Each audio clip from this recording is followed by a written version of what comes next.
মুখ্যমন্ত্ৰী আত্মনিৰ্ভৰশীল আঁচনিটো যিসকল নিবনুৱাই এপ্লাই কৰিম বুলি ভাবি আছে বা যিসকল নিবনুৱাই যোৱা বছৰ এই আঁচনিটো এপ্লাই কৰিব নোৱাৰিলে তেওঁলোকৰ কাৰণে আজিৰ এই ভিডিঅ'টো খুব বেছি ইম্পৰ্টেণ্ট আৰু গুৰুত্বপূৰ্ণ হ'বলৈ গৈ আছে। কাৰণ চৰকাৰে আপোনালোকৰ কাৰণে CM-AAA মানে মুখ্যমন্ত্ৰী আত্মনিৰ্ভৰশীল আঁচনিটো অতি শীঘ্ৰেই আপোনালোকৰ কাৰণে মুকলি কৰি দিব।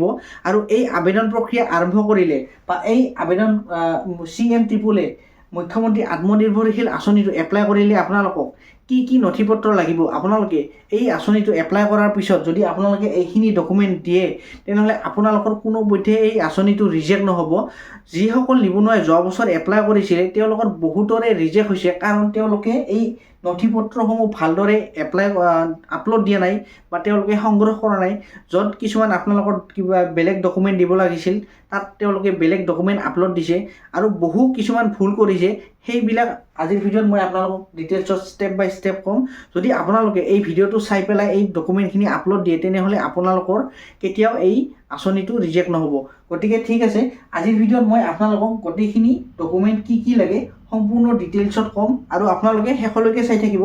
যদি আপোনালোকে এই ভিডিঅ'টো কিছুমান স্কিপ কৰে বা কিছুমান ডকুমেণ্ট মিষ্টেক কৰে চাওঁতে তেনেহ'লে আপোনালোকৰো ৰিজেক্ট হ'ব পাৰে। গতিকে আপোনালোকে সম্পূৰ্ণ এই ভিডিঅ'টো স্কিপ নকৰাকৈ ষ্টেপ বাই ষ্টেপ চাওক।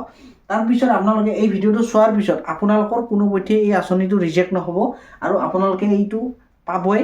এইটো যদি এপ্লাই কৰে এই আঁচনিটো এইখিনি ডকুমেণ্ট যদি আপোনালোকে এপ্লাই কৰোঁতে আপলোড দিয়ে বা সংগ্ৰহ কৰে আপোনালোকে এই আঁচনিটো পাবই, কাৰণ এইখিনি ডকুমেণ্ট দিয়ে মই এই আঁচনিটো পাবলৈ সক্ষম হৈছোঁ। আৰু যদি আপোনালোকে এইটো আঁচনিত আপোনালোকে এইখিনি ডকুমেণ্ট দিয়ে তেনেহ'লে আপোনালোকেও এই আঁচনিটো পাবলৈ সক্ষম হ'ব। মই আপোনালোকক এতিয়া ষ্টেপ বাই ষ্টেপ এটাকৈ কৈ যাওঁ। আপোনালোকে লিখি ল'ব কি নথিপত্ৰ লাগে। কিছুমান ইয়াতে দুই এটা এনেকুৱা ধৰণৰ ইম্পৰ্টেণ্ট কিছুমান ডকুমেণ্ট আছে, সেইটো ডকুমেণ্ট যদি আপোনালোকে নিদিয়ে বা আপোনাৰ তাত নাই আজিয়ে আপুনি অনলাইন কৰি লওক। গতিকে এই ভিডিঅ'টো শেষলৈকে চাই থাকিব। মই আপোনালোকক এতিয়া এটাকৈ কৈ আছোঁ কি নথিপত্ৰ লাগে। ঠিক আছে, প্ৰথমতে আপোনালোকক ফটো লাগিব।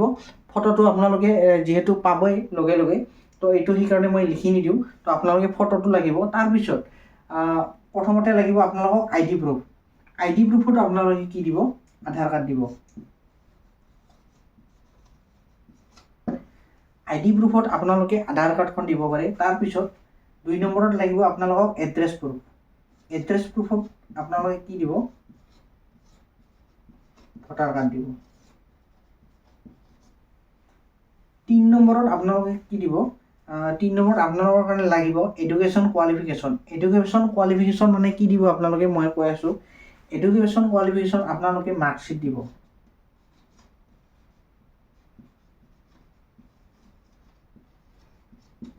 মাৰ্কশ্বিট কোনখন দিব? যদি আপোনালোকে হায়াৰ ছেকেণ্ডাৰী পাছ কৰিছে তেনেহ'লে হায়াৰ ছেকেণ্ডাৰী মাৰ্কশ্বিট দিব। যদি আপোনালোকে ক্লাছ 10 পাছ কৰিছে তেনেহ'লে আপোনালোকে ক্লাছ 10ৰ মাৰ্কশ্বিটখন দিব। ঠিক আছে। 4 নম্বৰত লাগিব আপোনালোকৰ পান কাৰ্ড। ঠিক আছে। 4 নম্বৰত লাগিব পান কাৰ্ড। 5 নম্বৰত লাগিব আপোনালোকৰ bank passbook front page. Bank passbook front page. ঠিক আছে। 6 নম্বৰ খুব বেছি ইম্পৰ্টেণ্ট। 6 নম্বৰটো হৈছে খুব বেছি ইম্পৰ্টেণ্ট। এইখিনিতো আপোনালোকক লাগিবই।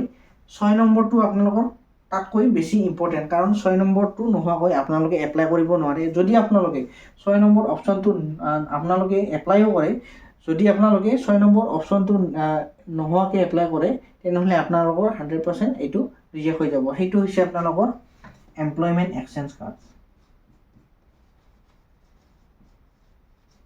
Employment exchange card. এতিয়া মই আপোনালোকক সম্পূৰ্ণ ডিটেইলছত কৈ আছোঁ।